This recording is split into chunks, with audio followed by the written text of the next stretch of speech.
Hi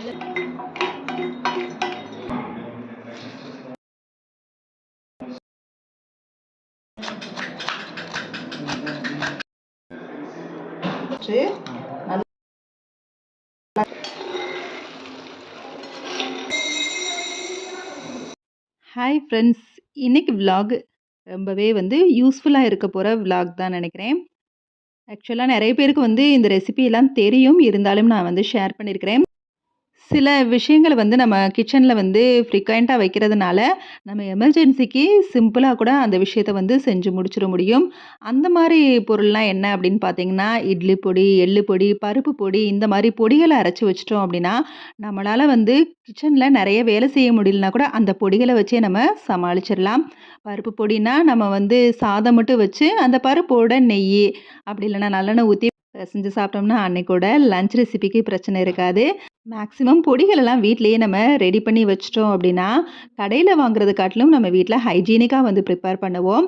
idli பொடிலாம் அரைச்சு வச்சுட்டோம் அப்படின்னா, நம்ம இட்லி, தோசைக்கு முடியாத சமயத்தில கூட வீட்ல இருக்கவங்களுக்கு கூட இட்லி இல்லைனா தோசை ஊத்த சொல்லிட்டு, இந்த பொடிய வச்சு சமாளிச்சு சாப்பிட்டுக்கலாம்.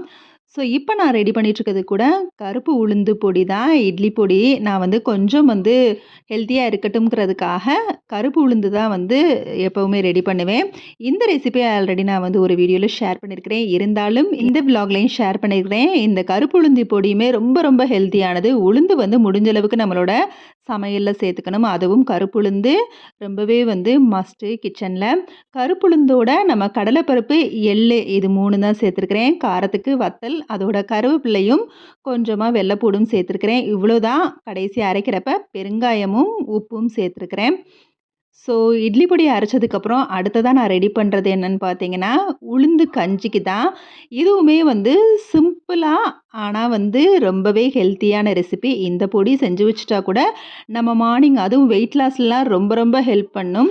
மார்னிங் நம்மளுக்கு கருப்புளுந்து கஞ்சியோட புரோட்டீனுக்கு நம்ம பாசிப்பருப்பு மொளக்கட்டினது இல்லைனா முட்டையை கூட எடுத்து பிரேக்ஃபாஸ்ட்டை ஹெல்த்தியாகவே முடிச்சுக்கலாம். இது மட்டும் இல்லாமல் கருப்பு கவுனி அரிசி கஞ்சி, இந்த மாதிரி கஞ்சி வகைகளை சாப்பிட்றப்ப ஹெல்த்தியாகவும் இருக்கும். அதே சமயம் நம்ம வெயிட் லாஸுக்கும் ரொம்பவே ஹெல்ப் பண்ணும்.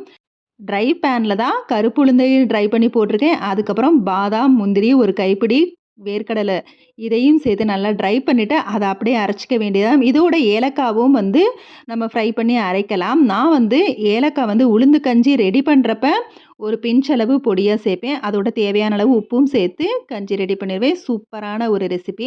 கஞ்சி காய்ச்சறப்ப நம்ம வெல்லம் கூட இனிப்புக்கு சேர்த்துக்கலாம். வெல்லம் அப்படி இல்லைனா கருப்பட்டி. இந்த இட்லி பொடிக்கும் உளுந்து கஞ்சிக்கும் நான் எடுத்துக்கிட்டது கருப்பு உருட்டு உளுந்து தான் எடுத்துருக்கிறேன்.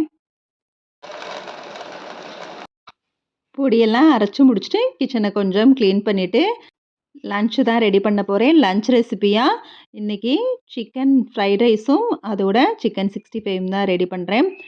சிக்கன், மட்டன் எது இருந்தாலும் ஃபஸ்ட்டு அதை கொஞ்சம் நேரம் மஞ்சள், உப்பு போட்டு ஒரு 5 நிமிஷம் தண்ணியில் ஊற வச்சிட்டோம்னா அந்த ஸ்மெல் நம்மளுக்கு அதிகமாக இருக்காது.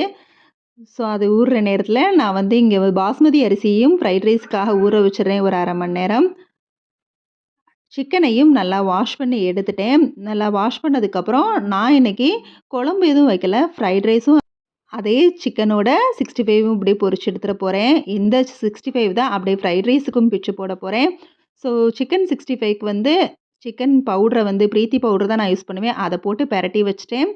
அதுக்கப்புறமா தான் அந்த இதுக்கு தேவையானதை அரைக்கிறேன். வெள்ளைப்பூடு, இஞ்சி, தேங்காய் இந்த 3யும் கிரைண்ட் பண்ணிவிட்டு தண்ணி ஊற்றாமல் அடுத்து தயிர் ஊற்றி நல்லா கிரைண்ட் பண்ணிவிட்டு அப்புறம் ஒரு முட்டையை உடைச்சி ஊற்றி அதையும் நல்லா பேஸ்ட் பண்ணிடுறேன். இதில் நான் தண்ணி ஆட் பண்ணாமல் தான் அரைச்சிருக்கிறேன். தயிரும் முட்டையும் சேர்த்து அதுக்கப்புறம் இப்போ நம்ம ஏற்கனவே தடவி வச்ச மசாலோடு ஊற்றி பெரட்டி எடுத்துக்கலாம். இது நல்லா ஊறட்டும். இப்போ பாஸ்மதி அரிசிக்கும் தண்ணி வச்சுருந்தேன். அது நல்லா கொதிச்சிருச்சு. அதுக்கப்புறம் அரிசியையும் இதோட ஆட் பண்ணி கொஞ்சமாக தேவையான அளவு உப்பும் அரிசி ஒன்றோட ஒன்று ஒட்டாமல் இருக்கிறதுக்காக எண்ணெயும் ஆட் பண்ணியிருக்கிறேன். இதுக்கப்புறம் தேவையானதெல்லாம் ஃப்ரைட் ரைஸ்க்கு தேவையானதெல்லாம் சாப் பண்ண ஆரம்பிச்சிட்டேன். ஈஸியாக பாஸ்மதி அரிசி குக் ஆயிரும். ஸோ, நல்லா குக் பண்ண வேண்டாம். அதை அமுத்தி விட்டால் அமுங்குற அளவுக்கு இருந்தாலே போதும். நல்லா குக் ஆயிடுச்சுன்னு அர்த்தம். ரொம்ப வேக வச்சிட்டோம்னா அரிசி குழஞ்சு ஒன்றோட ஒன்று ஒட்ட ஆரம்பிச்சிரும். நம்மளுக்கு அந்த பொலபொலப்பு தன்மையும் வராது. ஸோ, அரிசியும் ட்ரை பண்ணிட்டேன்.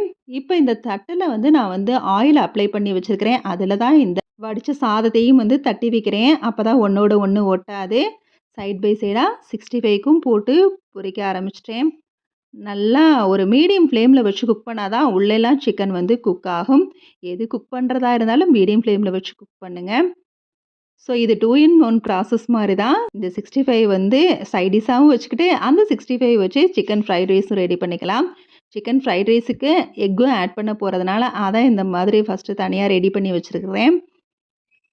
இப்போ அடுத்ததா அப்படியே ஃப்ரைட் ரைஸுக்கும் ரெடி பண்ண ஸ்டார்ட் பண்ணிட்டேன். ரொம்பவே சிம்பிளாக செஞ்சு முடிச்சிடலாம். ஃப்ரைட் ரைஸ் ஒரு பேனில் எண்ணெய் ஊற்றி நல்லா ஃபைனாக சாப் பண்ண வெள்ளைப்பூடை போட்டு அதோட பெரிய வெங்காயம் ஆட் பண்ணி நல்லா குக் பண்ணிவிட்டு அப்புறம் வந்து குடமிளகா நீளவாக்கில் கட் பண்ணதையும் சேர்த்து முட்டைக்கோசையும் நீளவாக்கில் கட் பண்ணதையும் சேர்த்து நல்லா வந்து ஃப்ரை பண்ணிக்கலாம். அடுத்து கொஞ்சமாக மிளகாய் தூள், கரம் மசாலா தூள், கொஞ்சம் உப்பு சேர்த்து கொஞ்சம் 65 பொடியும் இதோட ஆட் பண்ணியிருக்கிறேன்.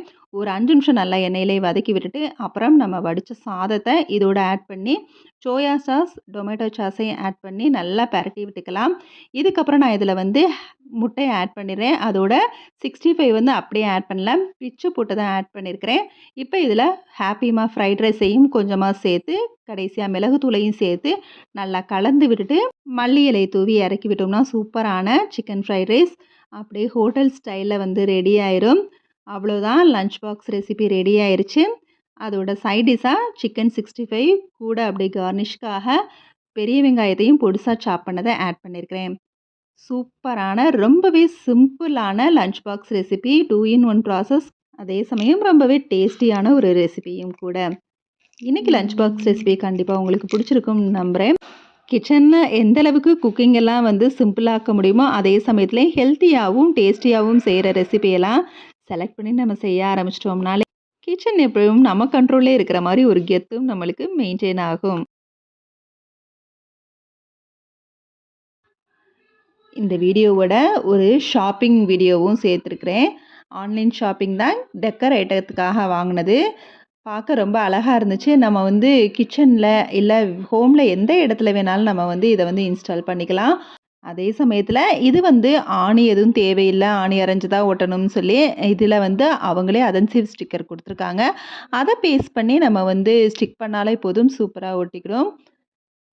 சைடில் இந்த டாய் மாதிரி கொடுத்துருக்காங்க. இந்த டாய் வந்து நான் வந்து இந்த பொம்மை மாதிரி தான் வாங்கினேன். இதே மாதிரி வந்து யானை இதுவும் வந்து இருக்கிற மாதிரி இருக்குது. அந்த பிக்சருக்கு பதிலாக இந்த வந்து ஒரு டாய் வந்து ஹோல்ட் பண்ண மாதிரி இருக்கட்டும், மனுஷங்க பொம்மை மாதிரி இருக்கட்டும் அப்படிங்கிறதுக்காக இதை வந்து நான் சூஸ் பண்ணி வாங்கினேன். சூப்பராக இருந்துச்சு.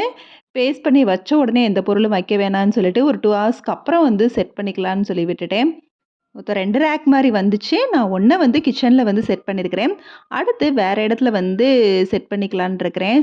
ஸோ அது கிச்சனா, ஹாலா இல்லை ரூமான்னு சொல்லி டிசைட் பண்ணல. சரி, எந்த இடம் வந்து ஆப்டாக இருக்குன்னு பார்த்து வச்சுக்கலான்னு சொல்லி ஒன்று மட்டும்தான் இப்போதைக்கு கிச்சனில் வந்து ஃபிட் பண்ணி வச்சேன். இன்டோர் பிளான்ட்லாம் வந்து நிறைய வந்து மணி பிளான்ட் வந்து க்ரோத் ஆயிருந்துச்சு. அதை கட் பண்ணி வாட்டரில் வந்து போட்டு வச்சிருந்தேன். அது நல்லா வேர் விட்டுருச்சு. சரி, அதை பாட்டில் வந்து செட் பண்ணலான்னு சொல்லி இதெல்லாம் எம்டி பாட்டாக தான் ரொம்ப நாளாக கிடந்துச்சு. ஸோ அதிலேயே வந்து செட் பண்ணிக்கலான்னு சொல்லி செட் பண்ணிட்டேன்.